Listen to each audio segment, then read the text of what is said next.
एक घना जंगल था। उस जंगल में सभी जानवर मिलजुल कर रहते थे, लेकिन उस जंगल में रहने वाला एक हाथी बड़ा ही दुष्ट और चिड़चिड़ा था। वो जिधर से निकल जाता, सबको अपने पैरों के तले रौंदने की कोशिश करता था, पेड़ों को उखाड़ फेंकता था। सभी जानवर उससे बहुत डरते थे। उस जंगल में एक बरगद का पेड़ भी था।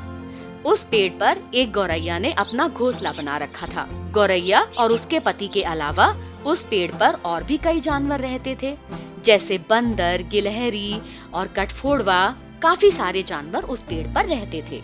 एक दिन की बात है कि जब हाथी नदी से पानी पीकर अपने घर की ओर जा रहा था, तो वो सारे जानवरों को तंग करते हुए जा रहा था, पेड़ों को उखाड़ रहा था। तभी उसकी नजर बरगद के पेड़ पर पड़ती है।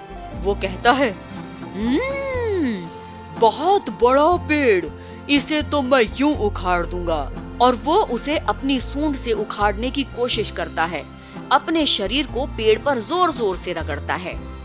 वो पेड़ इतना मजबूत था कि हाथी उसे उखाड़ तो नहीं पाता, लेकिन पेड़ के हिलने के कारण जितने भी जानवर उस पर बैठे हुए थे, वो नीचे जा गिरते हैं। साथ ही जो गौरैया थी, उसका घोंसला भी जमीन पर जा गिरता है और उसके अंडे भी फूट जाते हैं।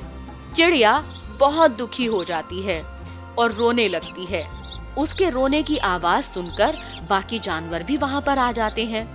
तब चिड़िया रोते रोते कहती है, ये हाथी तो बहुत ही दुष्ट है, आए दिन जानवरों को मारता रहता है। देखो ना, मेरे अंडे भी उसने कई बार फोड़ दिए हैं। तो क्यों ना हम सभी मिलकर इस हाथी को सबक सिखाएं। सभी जानवर चिड़िया की बात से सहमत हो जाते हैं और वो हाथी को सबक सिखाने के लिए एक प्लान बनाते हैं। अगले दिन जब हाथी नदी से पानी पीकर झूमता हुआ आ रहा था, तब मधुमक्खी उसके कान में घुस जाती है और मधुर गाना गाना शुरू कर देती है। हाथी उसकी मधुर आवाज सुनकर अपनी आंखें बंद कर लेता है। ऐसे में कठफोड़वा मौका पाकर उसकी दोनों आंखें फोड़ देता है। हाथी वहां से चिंघाड़ते हुए चला जाता है, लेकिन जब उसे प्यास लगती है तो वो नदी की तरफ जाने की कोशिश करता है। अब उसकी दोनों आंखों में चोट लग गई थी, तो वो देख तो सकता नहीं था। तो वो क्या करता है, मेंढकों की आवाज सुनकर नदी की तरफ जाने की सोचता है। लेकिन मेंढक जो थे, वो तो सभी जानवरों के साथ उस प्लान में शामिल थे ना, जो हाथी को सबक सिखाने के लिए बनाया गया था। तो मेंढक एक दलदल के पास बैठ जाते हैं और टर टर करने लग जाते हैं।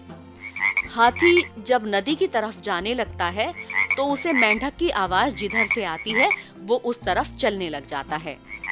ऐसे में हाथी नदी की तरफ ना जाकर उस दलदल के अंदर घुस जाता है और जैसे जैसे वो दलदल के अंदर से निकलने की कोशिश करता है, वैसे वैसे उसमें और ज्यादा धंसता चला जाता है और वहीं पर ही मर जाता है। सभी जानवर सुकून की सांस लेते हैं, ये सोच करके कि अब शायद सभी जानवर सुकून से रह सकेंगे।